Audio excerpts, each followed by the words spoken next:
Well, it's official. Much like the mosquitoes, 2023 is in hell where it belongs. I don't know about you, but my God, what was that train wreck? I still feel like we're living in 2020 and we haven't escaped that year yet. So here's to a better 2024. I'm Mark Laporte, and this is Coffee Milk. It's been a few weeks. I had to take some time off because I was definitely feeling burnt out with the holidays coming up, a bunch of work stuff. I just couldn't keep up. So now that's 2024. I figured, well, instead of taking more time off or just getting in my head, just put out an episode. This is going to be a short one, just try and get back into the groove of January. But I am going to do seasons. Instead of continue on with episodes 1 through, 12,000, I'm just going to do seasons. So every season you should expect anywhere from 40 to 50 episodes. Ideally, I'd like to get 52, one per every week. So if I land more interviews, record them, and then have them for episodes where I'm just going to miss, that would be great. But I figured seasons would also make sense, this being AI. AI is completely going to change. Episode 20 is not going to sound like episode 80 because we're practically going to be eons ahead, even though it may just be a year in the time frame.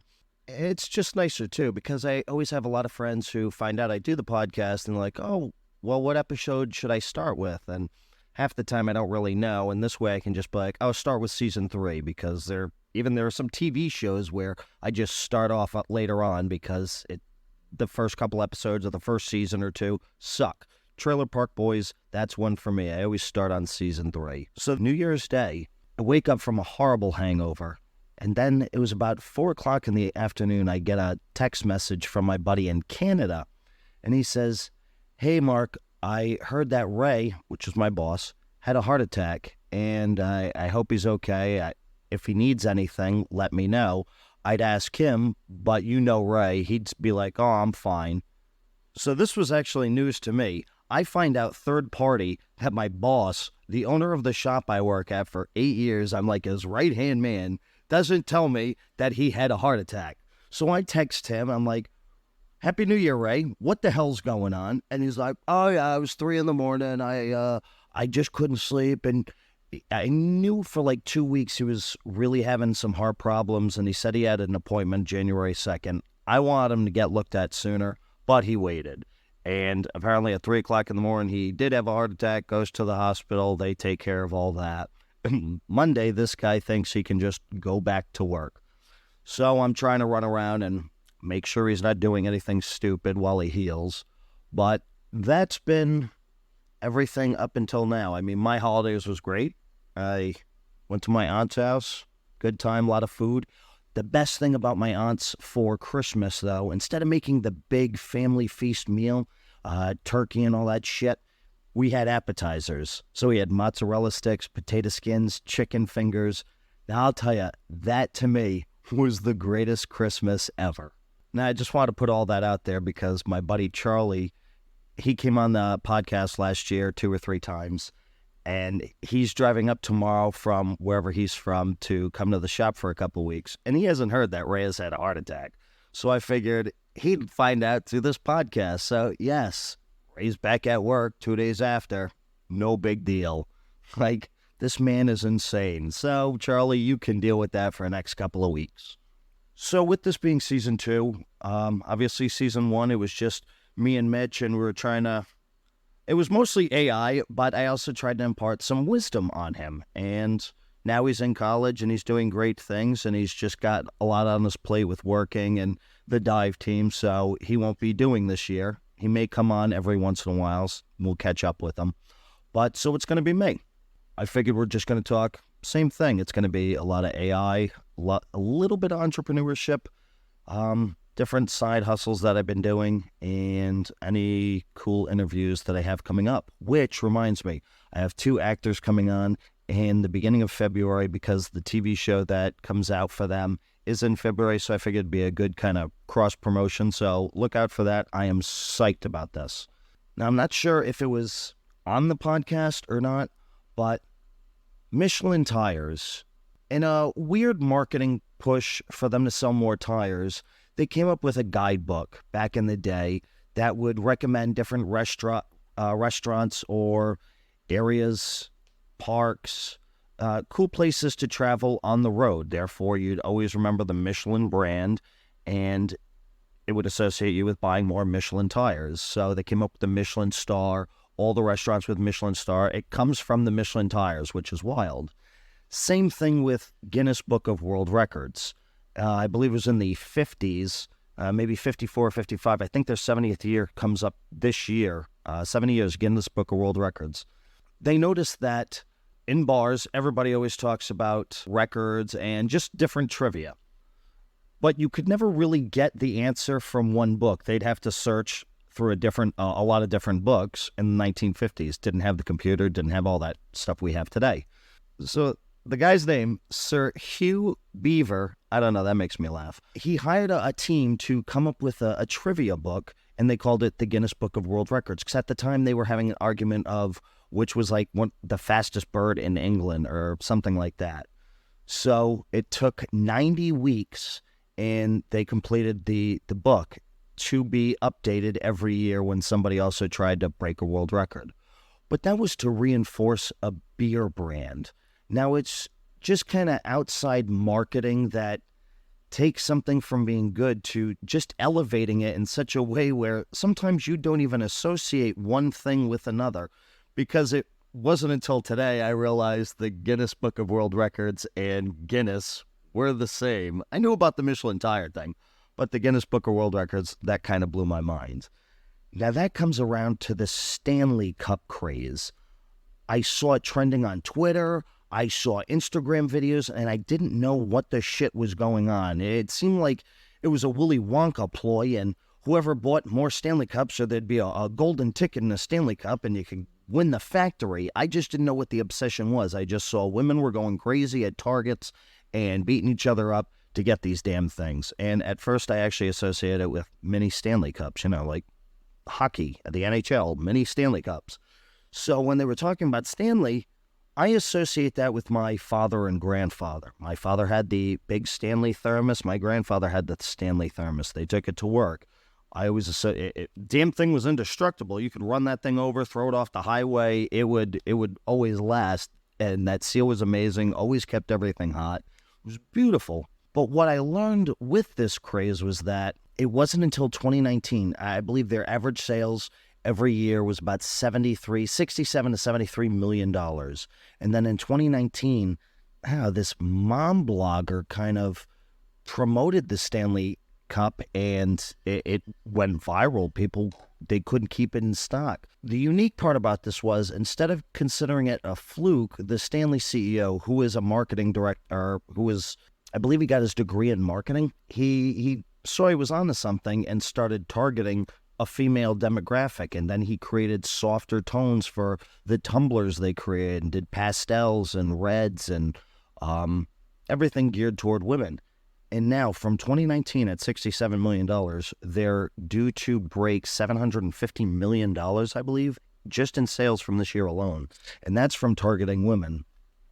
Now, I don't know how high this could go. I would assume they'd probably cross over $1 billion, but they have to figure something else out. You can't just sell that one product and expect just by changing the color you can continue this trajectory. But it was just interesting how a mommy blogger promoted this. The CEO saw something here and then just 10x'd his company in 4 years by going on his hunch, which was a correct hunch. Women are in charge of 70% of the buying habits of a household. So yeah, definitely target women. Yeah, they've had pastels and all this other stuff, but apparently they did a cross promotion with Target, and they brought out the Cosmo Pink and the Target Red tumblers, and that's what was causing the stir. Now, the Cosmo Pink isn't to be confused with the Starbucks Pink, which apparently Starbucks isn't going to continue stocking, but that's sold out across the nation. And these apparently these Stanley Cups go online. People are selling them for a couple $100 each, and I believe the price range is from $45 to $55. And I even saw, now obviously it's not fake, or if it was real, I hope the person sold it, but they put it up for $19,000. Insane. And I'm sure I'm sure you could definitely double your money on this if you happen to be in luck and find them in stock somewhere and buy them. But this is insane that just the fact that a color, what are you trying? I don't understand I understand the appeal of, okay, it's targeted to me, I might want one, but it seems like women are buying every color known to man. One of my friends said, between Stanley Cups and Scratchers, I'm never going to retire. And I saw her collection of Stanley Cups. I think she had 70-something. What are you doing? What's going on? I just hope I can come up with a product like that. Everybody wants. Just quick hit. I'd sell the company immediately. There's no way in hell I'd stay in. So if I were the CEO, I'd also take a nice bonus, get out. I don't know how long this thing could last. It could last another 100 years. Who knows? Nothing much has been going on in AI news except we got Midjourney 6 over Christmas break. I played with that a lot. It's interesting. It works a lot better with the prompts that you give it, and it can take more of the prompts. The pictures are very detailed, but I don't know. It just doesn't seem to have the imagination that 5.2 had.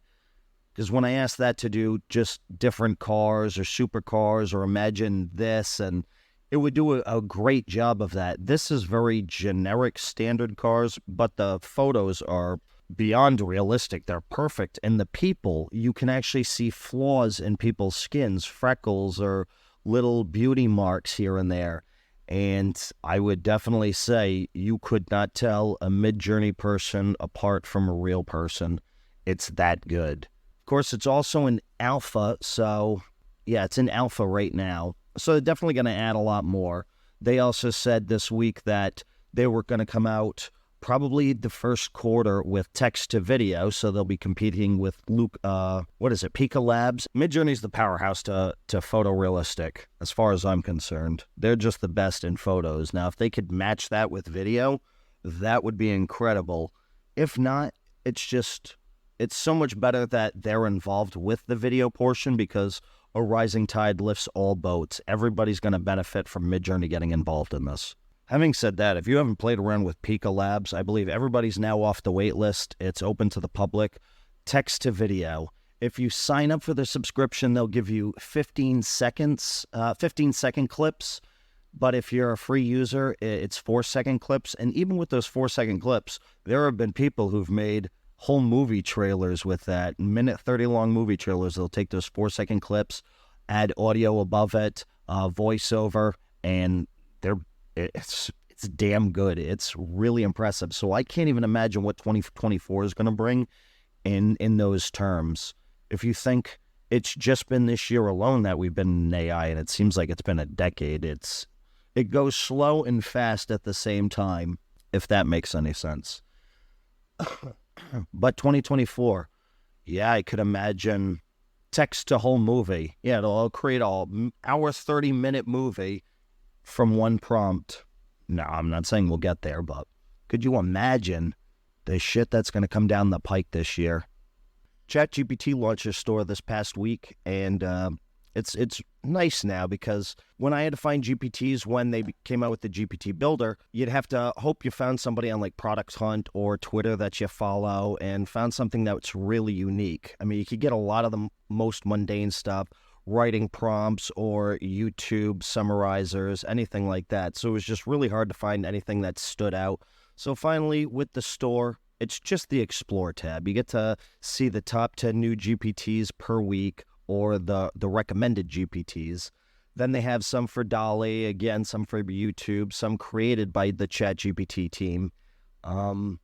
They haven't really discussed how they were going to monetize that yet. I knew that was a big thing, but what they said was the company still didn't fully explain its plans to monetize, but a GPT revenue program, they said, will be launched in Q1, and it's kind of like the first step, I guess. They're going to pay people based on user engagement.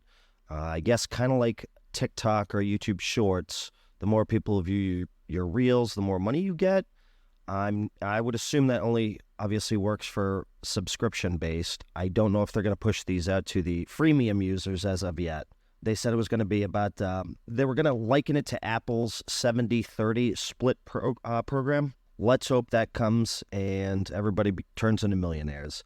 The only problem with these GPTs is they're so easy to clone. You see something that you like, well, why not just build your own? Make it a little bit better. Anybody can just tell the GPT builder what you've built and it'll create the exact same thing. Sure, you may have to find certain documentation to feed the builder, but it's generally going to be the same. Unless you have APIs and then like special functions that you actually create, there's nothing really unique about these. That remains to be said. We'll see what happens in the future. Next week, I do want to go over everything that happened at CES this week. It's been crazy announcements left and right, but the central theme has been AI in everything. We're talking bird feeders, stoves. I bet you there's a microwave. There was a fridge. So there's a lot of crazy shit going to happen in 2024. I don't think a lot of this is going to stick. You'll find out why next episode. But I don't know. It's exciting. If you live in New England, this weekend we got pounded with a snowstorm. I didn't think it was going to be that bad, but it turned out we got about, I want to say 9 inches. And it wasn't a fun 9 inches to shovel because it was an icy 2-inch layer at the bottom. And you know how that is. You got to do it in 2 stages, and that just annoys me. And I thought it was going to be light and fluffy. I misjudged that. So I'm a little tired, a little doped up on acetaminophen, and yeah, it's about 10 o'clock. I'm kind of tired. But I want to let you know I am back. It is season 2. Expect great things. If you had to shovel snow, you'd understand my exhaustion. I'm going to go to bed at 10, and that's wild for me. I usually go to bed at 2 o'clock. That's all I have for this week. Happy 2024. I hope you guys do great. And now if you see people putting up pictures of their 2023 and all their accomplishments and everything, congratulate them.